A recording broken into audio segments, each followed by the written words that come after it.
Good morning everyone. In this lecture we'll discuss about the pharmacology syllabus of TS drug inspector అండి. So ఇక్కడ మన whole pharmacy part drugs inspector exam అనేది 2 పేపర్లుగా ఉంటుందండి. ఒకటేమో మన ఫార్మసీ పోర్షన్ అండ్ ఇంకొకటేమో జనరల్ స్టడీస్ పోర్షన్ ఉంటుందండి. దాంట్లో మన ఫార్మసీ పార్ట్ని కనుక తీసుకుంటే సో దాన్ని ఓల్గా 31 టాపిక్స్గా డివైడ్ చేయడం జరిగింది.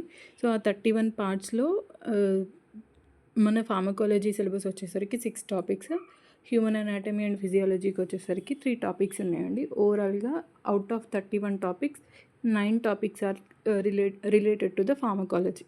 So here we'll discuss what topics are included for the TS drug inspector. So what pharmacology topics are included for the TS drug inspector we'll discuss.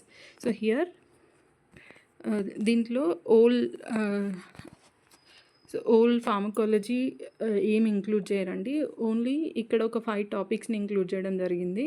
So దాంట్లో drugs acting on the cardiovascular system, drugs acting on the central nervous system, drugs acting on the gastrointestinal system and chemotherapy అంటే దీంట్లో antibiotics, antivirals, antifungals, anthelmintics, anti cancer drugs అన్నీ దీంట్లో include అవుతాయి old కీమోథెరపీలో. So దీంట్లో ఈ 3 topics CVS, CNS, GIT కాకుండా కీమోథెరపీని ఒక్కదాన్ని so then remaining 3 టాపిక్స్గా divide చేయడం జరిగింది. సో క్లియర్గా చూద్దాము నెక్స్ట్ స్లైడ్స్లో. సో ఇక్కడ హ్యాప్ని కనుక చూసుకున్నట్టయితే హ్యాప్లో 3 టాపిక్స్ మాత్రమే ఇంక్లూడ్ చేయడం జరిగింది. సో అది GIT anatomy and physiology, CVS anatomy and physiology, nervous system anatomy and physiology. So ఇక్కడ ఓవరాల్గా డెప్త్గా సిలబస్ని కనుక అనలైజ్ చేసినట్టయితే సో ఇక్కడ GIT drugs acting on the జిఐటిలో వాళ్ళు యాంటాసిడ్స్ని, యాంటీ అల్సర్స్ని, యాంటీ ఎమిటిక్స్ని, లాక్సేటివ్స్ని, యాంటీ డయేరియల్స్ని అండ్ ప్రోబయాటిక్స్ని ఇంక్లూడ్ చేయడం జరిగింది. ఇక్కడ అనదర్ టాపిక్ వచ్చేసి drugs acting on the cardiovascular system. So దీంట్లో drugs used for the congestive heart failure. So దాంట్లో ఓన్లీ కార్డియాక్ గ్లైకోసైడ్స్ని మాత్రమే ఇంక్లూడ్ చేయడం జరిగింది. So then anti hypertensive drugs, anti anginals and they include the వాసోడైలేటర్స్లో వాళ్ళు స్పెసిఫిక్గా calcium channel blockers పైన మాత్రమే ఫోకస్ చేయడం జరిగింది.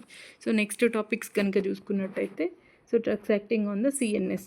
So here the CNS drugs ఏంటి అంటే ఇక్కడ sedatives, hypnotics, anti anxiolytics, skeletal muscle relaxants, anti analgesics, అదే NSAH non steroidal anti inflammatory drugs and steroidal narcotic analgesics include చేయడం జరిగింది. సో ఇక్కడ ఓల్డ్ కీమోథెరపీ టాపిక్స్ ఇక్కడ 24, 25 and 24th, 26th and 27th topics వచ్చేసరికి chemotherapy topics అండి.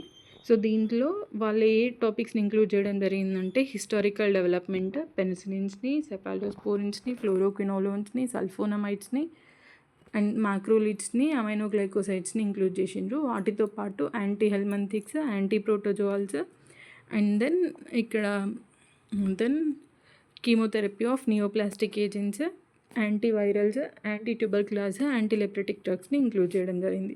So ఇదండి pharmacology syllabus. ఇంకా next వీడియోలో మనం హ్యాప్ సిలబస్ గురించి డిస్కస్ చేద్దాం.